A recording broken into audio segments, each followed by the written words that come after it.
श्री परमात्मने नमः। श्रीमन्महागणाधिपतये नमः। नारायणं नमस्कृत्य नरं चैव नरोत्तमं देवीं सरस्वतीं व्यासं ततो जयमुदीरयेत्। सच्चिदानन्दरूपाय विश्वोत्पत्त्यादिहेतवे तापत्रयविनाशाय श्रीकृष्णाय वयं नमः। श्री परमात्मने नमः। जय सिया राम, जय श्री कृष्ण। आओ भगवान नाम के चरित्रों के साथ भगवान की यह पावन मंगलमयी कथा श्रीमद् भागवत महापुराण, जिसका आज द्वितीय स्कंद का द्वितीय अध्याय आरंभ हो रहा है।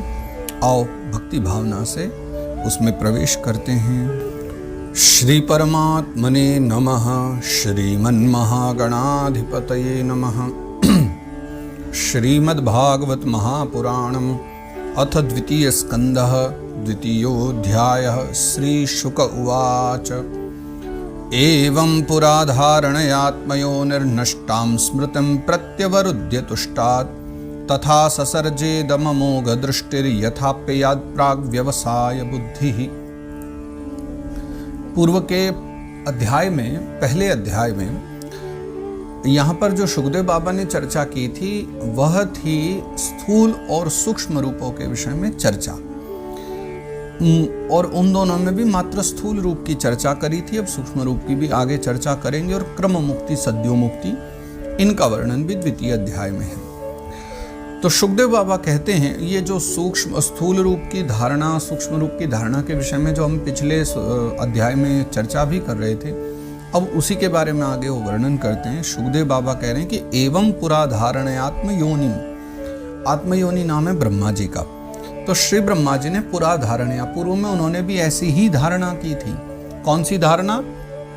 भगवत ध्यान की धारणा, यानी उन्हीं स्थूल स्वरूप भगवान की धारणा, विराट स्वरूप की धारणा, और उसी धारणा के द्वारा भगवान प्रसन्न हुए, और भगवान ने जो है प्रसन्न होकर के फिर उनको सृष्टि विषयक स्मृति प्रदान कर दी थी, जो पहले विलुप्त हो चुकी थी।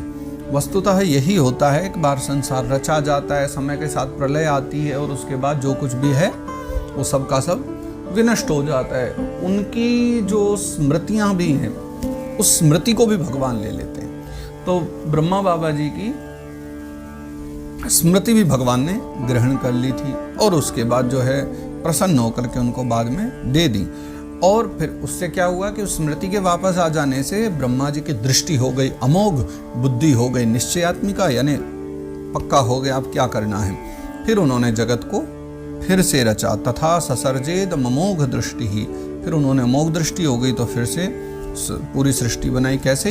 यथाप्ययाद प्राग व्यवसाय बुद्धि, जब उनकी बुद्धि से वो स्मृति चली गई थी तो आने के बाद वापस स्मृति के जैसा पहले था संसार, फिर उन्होंने वैसा का वैसा, यानी प्रलय से पहला जैसा जगत था, जैसे वृक्ष, पेड़ पौधे, मानव, पशु पक्षी, उन सब की रचना उन्होंने फिर से करी, दोबारा करी।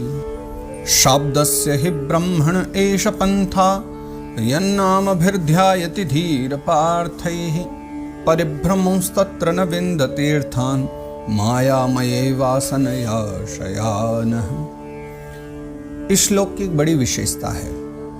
यह श्लोक मैंने करीब 2006 में याद किया था, और उस समय मेरी आयु लगभग 12 वर्ष थी।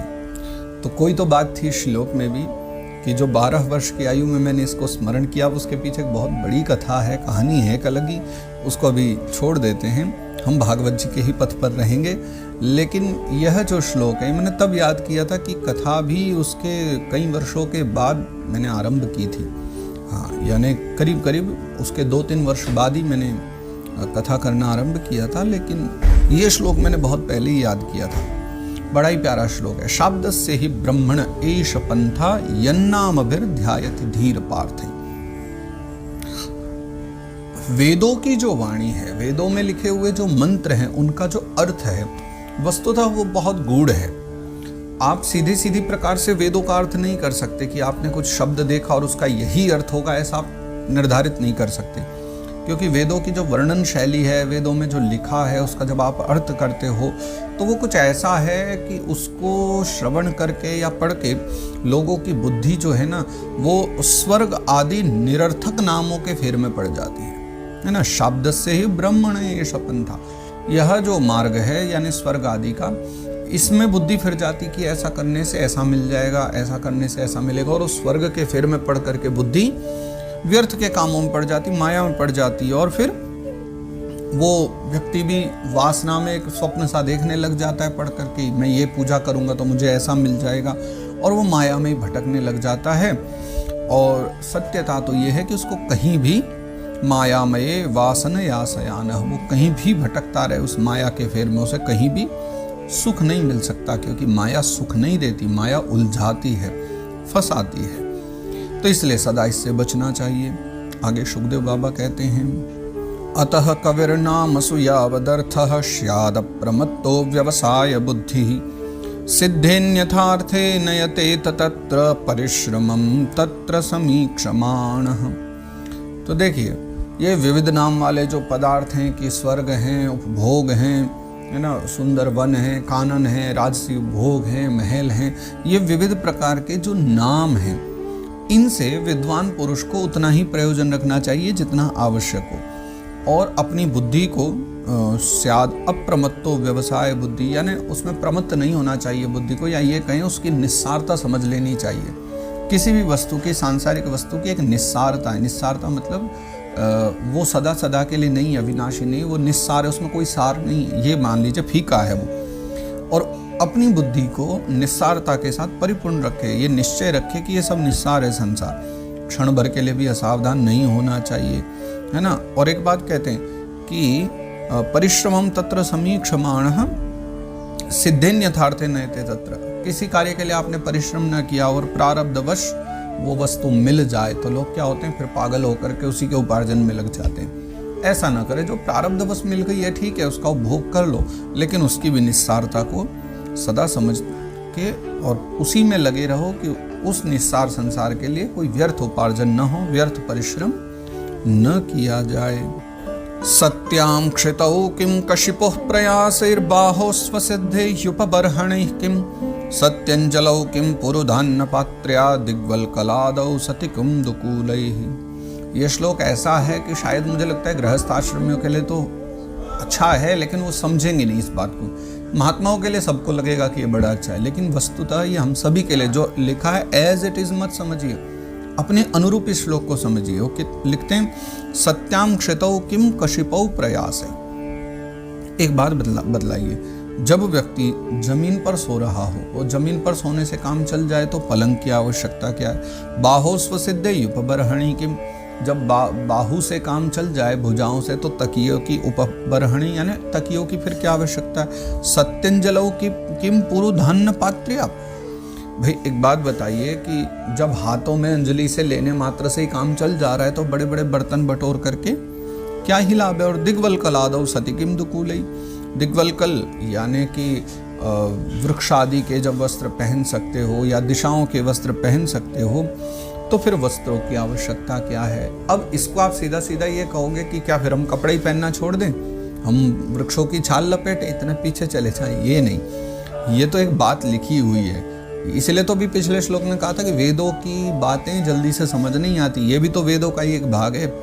तो इसका अर्थ सिर्फ यही नहीं है कि जब अंजुली से काम चल जाता है तो फिर बर्तन क्यों समेटे, हाथ से काम चल जाए तो तकिया क्यों लगाएं। ये रखे, 2 तकिया लगा रखे हमने भी, आवश्यकता इनकी भी है तो लगा रहे हैं। अब यहाँ भुजाएं भी लगा करके भी तो काम चल सकता है, पर ये इसका स्पष्ट अर्थ नहीं है, इसको समझना पड़ेगा अपनी बुद्धि से। आप अपनी बुद्धि से समझिए, मैं थोड़ा सा इशारा कर देता हूँ। इसका तात्पर्य इतना ही है कि जब कम में काम चल जाए तो अधिक के लिए रोना क्यों।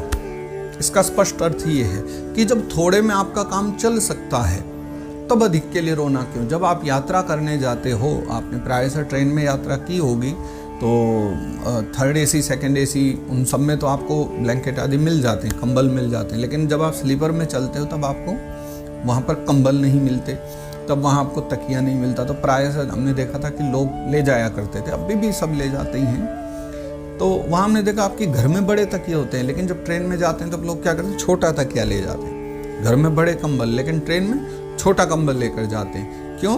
क्योंकि उन्हें पता है अभी वो घर पर नहीं है, अभी कहीं बाहर है, तो जितने में व्यवस्था बन जाए, बस काम चल जाए, उतना ही है।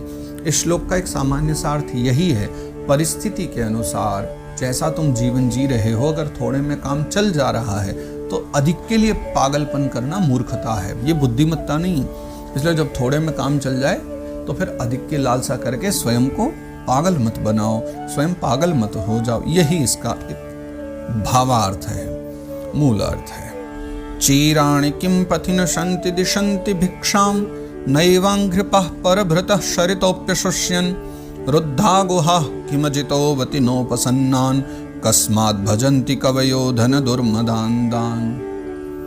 ये फिर उसी श्लोक का, उसी भाव का एक आगे का भाव लिखते हैं, चीराणि किम पथिन शन्ति दिशन्ति भिक्षां। क्या मार्गों में कहीं चीर नहीं है, वस्त्र नहीं मिल सकते? नैवाङ्घ्रिपः परभृतः शरितोऽप्यशुष्यन्।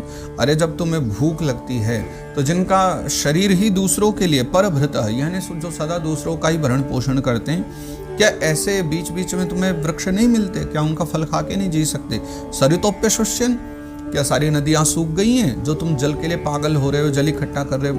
क्या नदियां नहीं हैं?